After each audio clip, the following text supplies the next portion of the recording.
Welcome back to Be Well with Dr. Norcott. I'm your host, Dr. Candace Norcott, and I'm so glad you're here.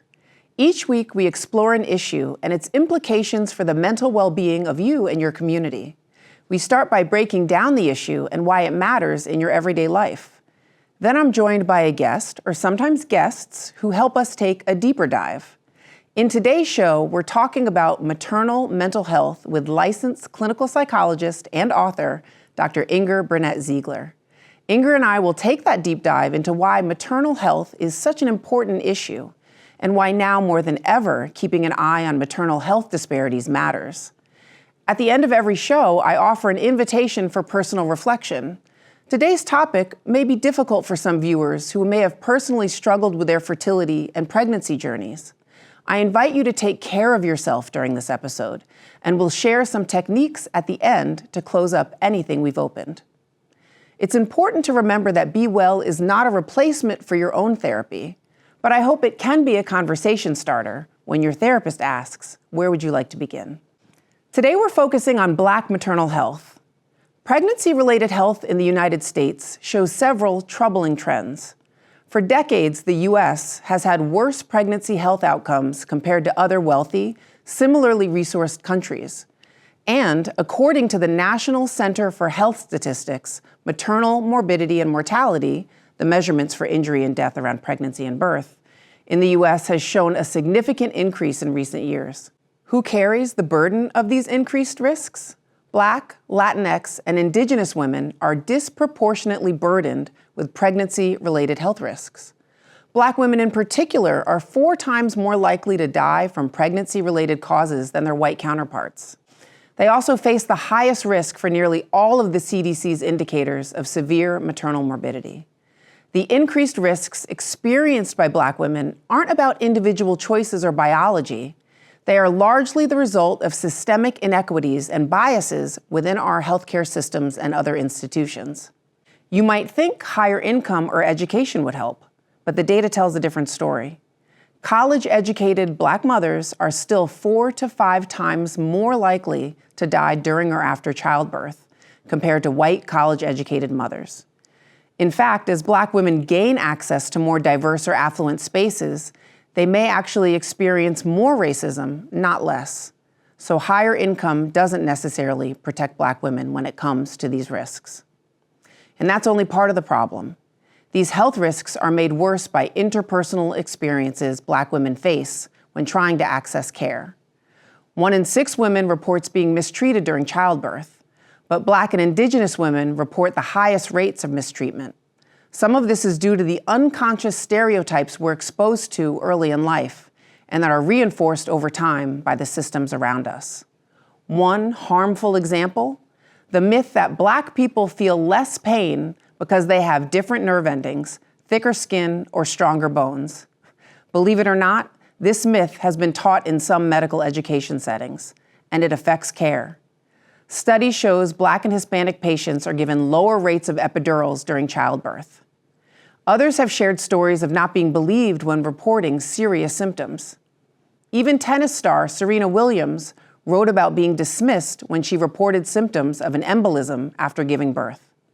For years, experts blamed these disparities on the behavior of Black women, pointing to things like attendance at appointments, diet, or lifestyle. But that's not only misguided, it's harmful. Because when we blame the women, we ignore the real causes of these disparities. We allow a broken system to continue unchallenged, and we allow the psychological toll to build. On the other side of the break, I talk with Dr. Burnett-Ziegler about this issue and how our emotional well-being fares in these conditions, and how we can support Black women and their families. Stay with us.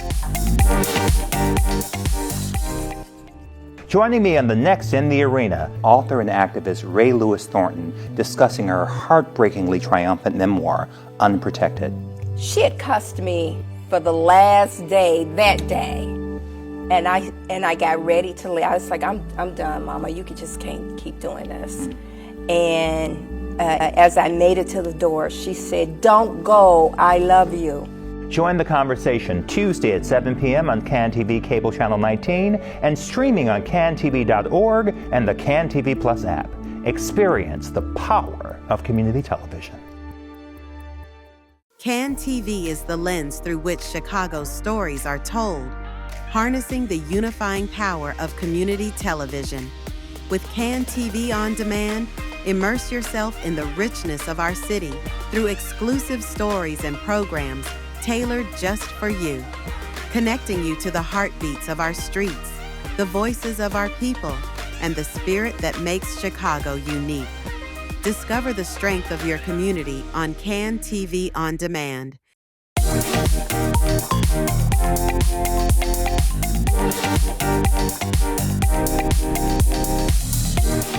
In each episode's deep dive segment, we slow things down and take a thoughtful look at a specific issue or challenge with an eye toward reframing how we understand it and shifting your perspective, whether that's in your own day-to-day life or in how you relate to someone else's story. The goal is connection and clarity. To help me with today's deep dive into Black maternal health, I'm joined by licensed clinical psychologist and author, Dr. Inger Burnett-Ziegler. Hi, Inger. Hi, I'm so happy to have you. I'm happy to be here. You're my psychologist whisperer. I'm so in awe of all the work that you're doing, so I really appreciate the time. My pleasure. So in the intro, I talked a lot about mental health and maternal health, but mostly I was talking about like maternal health disparities and where do the two marry, right? Like as we're talking about pregnancy-related risks, where does well-being, where does mental health come in? Yeah, I think that's a really important question. I think that stress is a really underlooked factor that plays a significant role when it comes to Black maternal health. When we think about the disproportionate burden of stress that Black women experience related to caregiving responsibilities, financial responsibilities, taking care of extended family members as well as their immediate family, and the role that that heavy burden of stress can play on their physical health, generally speaking, as well as specifically pertaining to reproductive health.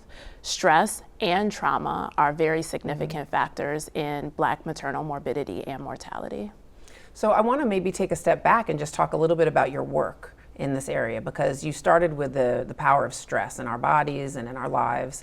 And that has been, I mentioned author, you wrote a whole book on the experience of, being a Black woman and the unique stressors. Can you just share a little bit about kind of what made you write that book and what you felt was really important to have available to Black women as they were reading it?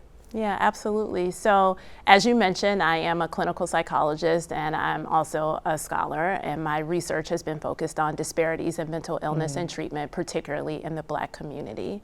And the motivation for the book was really the understanding that there's so many Black people and Black women that have mental health needs that are overlooked. And this became very apparent to me. I mean, we know it because we talk to people as providers, but we also know it just being citizens in the world. But it became very apparent to me when I was seeing woman after woman after woman come into my therapy office under this cloud of shame because of the suffering that they were experiencing, the depression, the sadness, the trauma, and that it was difficult for them to manage, and the embarrassment and shame that they were experiencing because they were having difficulty with these hard emotions, but also that they needed help. And what was really so profound about seeing them, I mean, we see them one after another, is that they felt that they were the only ones.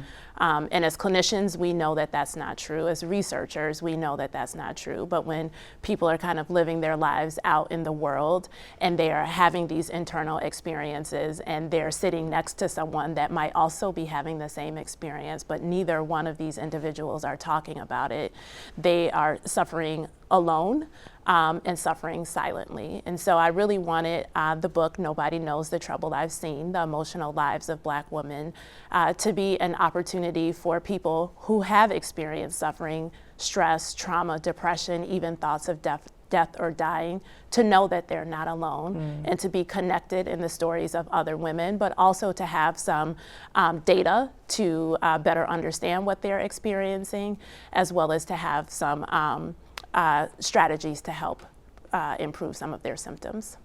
And I'm not just saying this, but I have absolutely given your book to some of my clients and patients because it is so accessible. And just like you said, it allows them to see themselves in their, you use some of the stories from your life and from your family. I'm sure. That was hard. Yeah, I'm sure. That was hard. I know, I'm like, can I talk about my mom on this? Right. But I think, it weaves in beautifully and makes it just so accessible. Like, you're not writing from this ivory tower. It's a wonderful book. Thank you. Yeah, for well, sure. I will say that's something that I really had to confront. One of the things that I wanted to present in the book was this balance between strength and vulnerability. And I'm challenging the mandate of Black women to be strong Black women at all times. And so I had to really look internally and say, well, how am I perpetuating this? And what am I holding inside? And what am I not talking about? And so as I asked my therapy patients to share their stories, and I asked my mom to allow me to share her story and my friends to allow me to share their stories, I felt that, I had to put some skin in the game and share my story as well. So it was, really a liberating experience, and I hope that it brought a lot of people some relief. That's powerful. Thank you for sharing that. I am, situating this conversation and then thinking about childbirth and pregnancy and how emotional and physically strenuous it is on the physical body. And so when we think about stress, which, we're learning more and more, has that emotional and physical toll. And so let's layer in pregnancy here and just maybe what people get wrong or like what people need to kind of understand as they think about, being a Black person entering pregnancy and with all of these layers of stress and, if not personal trauma, generational trauma, historical trauma, and how that impacts their experience of being a Black pregnant person. Yeah, one thing I've really been thinking about a lot when it comes to the role of stress and trauma and pregnancy in the lives of Black women are the ways that we don't attend to our stress and trauma. Is something that has become so normal. We're used to carrying it all, doing it all, turning our attention away from the emotional discomfort, turning our attention away from the physical discomfort when we're not pregnant, and maybe a little bit even when we are pregnant. But we know that it's still there. We know that it's still wearing and tearing on the physical body and still having significant consequences, even if we're not paying attention to it. And I think that that's something that is particularly true when we think about pregnancy, right? How we really need to be paying better attention to the stressors in our lives and our physiological response to stress in order to better manage our mental and physical well-being, understanding the unique risks that Black women are facing while pregnant. And as you say that, I'm also thinking about the provider, like in what are the expectations of the provider relationship and paying attention to those stressors, asking questions about what are the stressors in your patients' lives. And, they're kind of have the constrictures of, their schedule and how many minutes they can play. But then it becomes, who else are available to be on the team, to be on the village that can help invite those conversations about stress or reflect back to, this is something that you can't just ignore through your pregnancy or, in your postpartum year. And so building that team. Have you kind of thought about a role or what you would share to providers about how they can help support Black women to acknowledge, treat, address the stress that they're experiencing? Yeah, I think what you're elevating is so important, and unfortunately, I think it doesn't happen in a lot of prenatal care environments. Some people, kind of in the best circumstances, might get a screen for depression, but even if those individuals are screened for depression, what services they're referred to are scarce, if any at all. And so I think that it's a both and situation where providers need to have more space and better training for identifying and screening for stress, depression, and trauma in the lives of Black women, but also Black women. We could benefit from some additional support on the way that stress can wear and tear on our body and better advocate for additional services and referrals that we might need pre-pregnancy, during pregnancy, and postpartum, understanding that there are going to continue to, unfortunately, likely going to continue to be gaps in the healthcare system, and we really need to assert ourselves to better care for ourselves and our babies. And there are some resources available, and big doulas come in, and I know that there's like free doula programs in Chicago that really come in and try to fill those gaps, and the gaps remain. Yeah, there are doula programs. There are also some programs that are embedded within maternal care. However, individuals still have to be screened and referred into those programs. And so, I was listening to the prelude for the show, and that's another way that discrimination shows up in the healthcare system, is how Black women in particular go unseen in terms of our needs. And when we're unseen, then additional resources that we could potentially benefit from, we don't get the benefit of those resources. So even when programs exist, we're not recognized as necessarily needing those programs and informed about them and being sent to them. And that's something that I experienced in my own pregnancy as well. Yeah, and so there's a bit of you in your book, right? And I'm wondering, as you think about, and as we're talking about maternal health, is there a bit of you kind of as you begin to explore? I know there's a second book loading about this issue, and I'm wondering, will your personal story show up as well? Absolutely. My personal story is the inspiration for my second book, which will be focused on Black maternal health. I had a traumatic birth experience. I experienced preeclampsia and delivered my baby Grace 11 weeks early, and saw firsthand that which I had been studying for years. I saw firsthand the racism in the healthcare system, the way that my needs were ignored.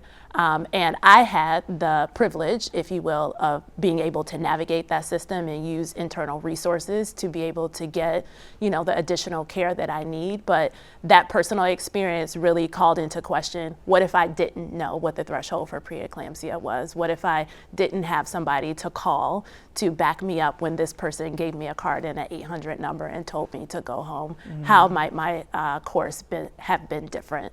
And so in my next book project, similar to the first one, I'll be talking to other Black women, which unfortunately there are many, who have experienced challenges preconception, during pregnancy, and postpartum. Challenges in the healthcare system, as well as physiological challenges, of course, highlighting the role of stress and trauma, and really trying to elevate how we can better care for ourselves and improve these outcomes. And I'm glad you brought up the preconception.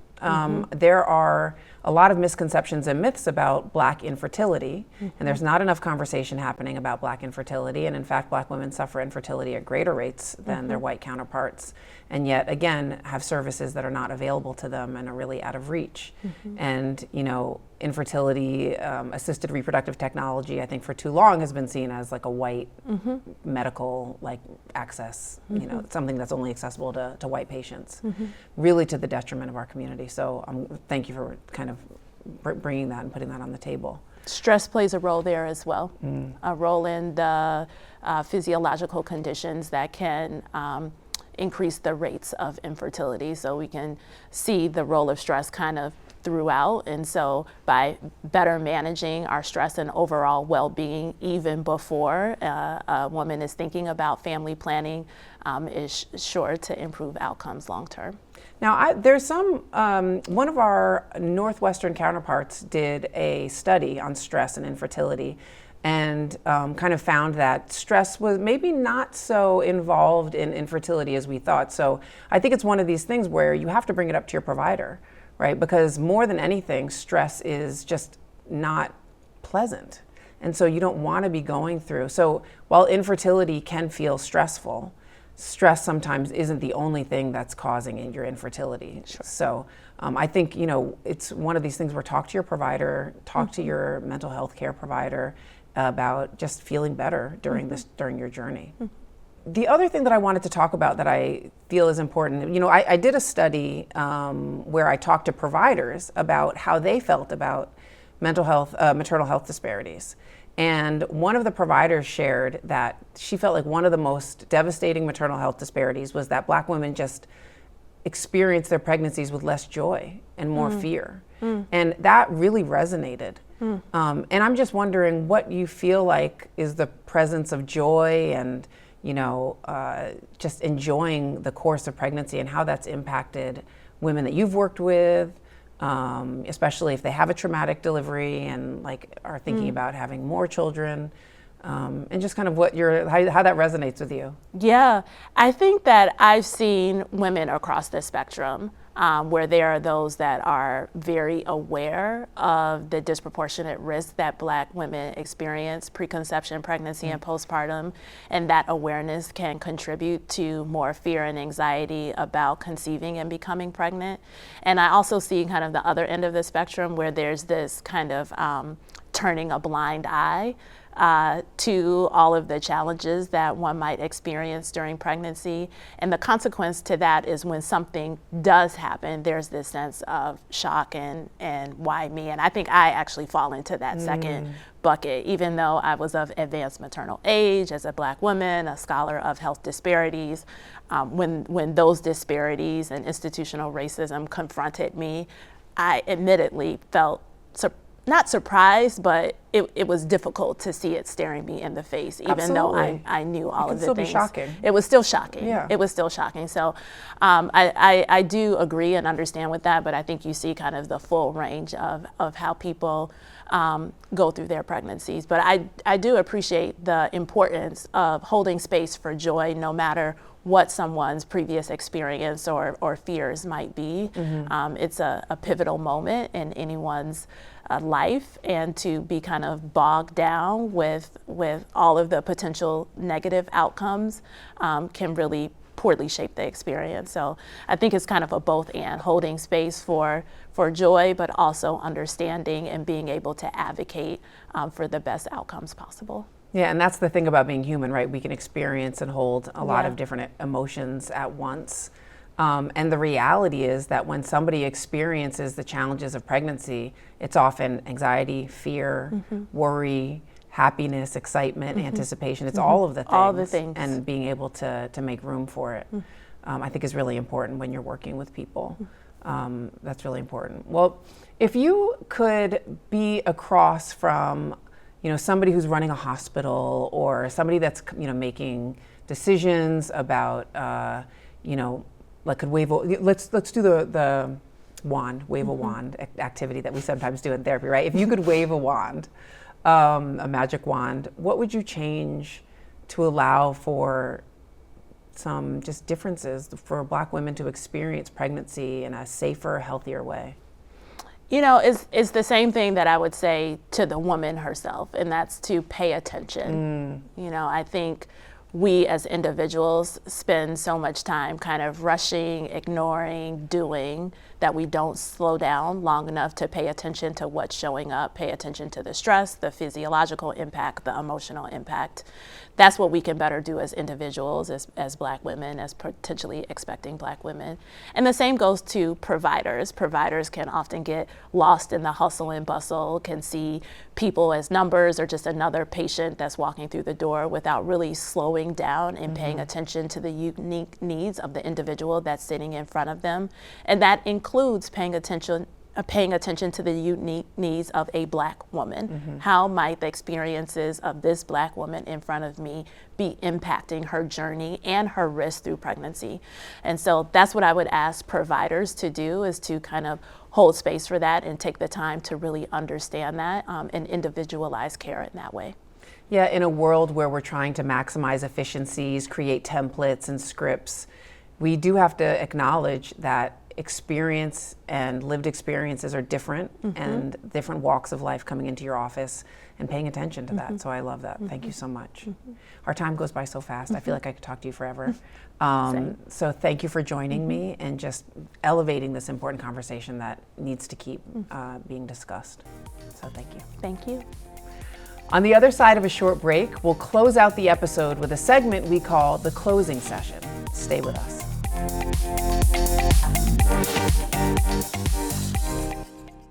I'm Andy Zopp, the host of Chicago Newsroom 2.0. Every week, we gather for insightful conversations with local journalists and community leaders as we discuss the news of the day and how it impacts the lives of Chicagoans. Join the conversation on CAN-TV Cable Channel 19 or stream live on cantv.org or on the CAN-TV Plus app. Hyperlocal news and critical analysis. Experience the power of community television. For more than 40 years, CAN-TV has been Chicago's voice, your voice. We've shared your stories, amplified your concerns, and celebrated your triumphs. Now we want to hear from you. What programs matter most? What issues should we cover? How can we better serve your community? Visit cantv.org/feedback today. CAN-TV. Experience the power of community television.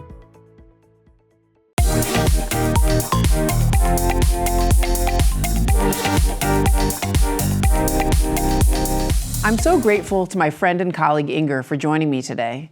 This issue is so complex and dynamic, and it can feel overwhelming thinking about how we're going to make changes.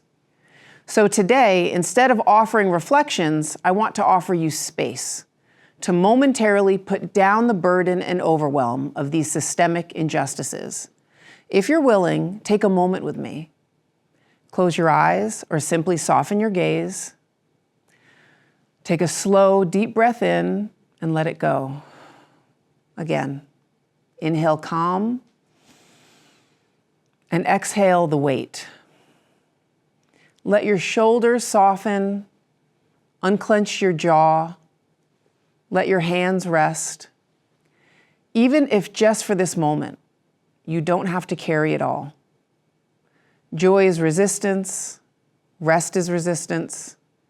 In a world that asks you to stay on guard, stay busy, stay heavy, choosing stillness is an act of power. Breathe in rest. Breathe out expectations and shoulds. You are here, you are breathing, and for this one moment, that's enough. When you're ready, gently return to the space around you. That's our time for this week. If anything resonated with you today, or if you're looking for any resources we discussed in the episode, the conversation doesn't have to end here. Message us at bewell@cantv.org and Dr. Norcott on Instagram, or join me on our show page at cantv.org. Keep reflecting, keep asking questions, and most importantly, keep the dialogue going, whether with us, your friends, or within your own community. We'll be back next week with another deep dive into a topic that matters. Until then, take care and be well together.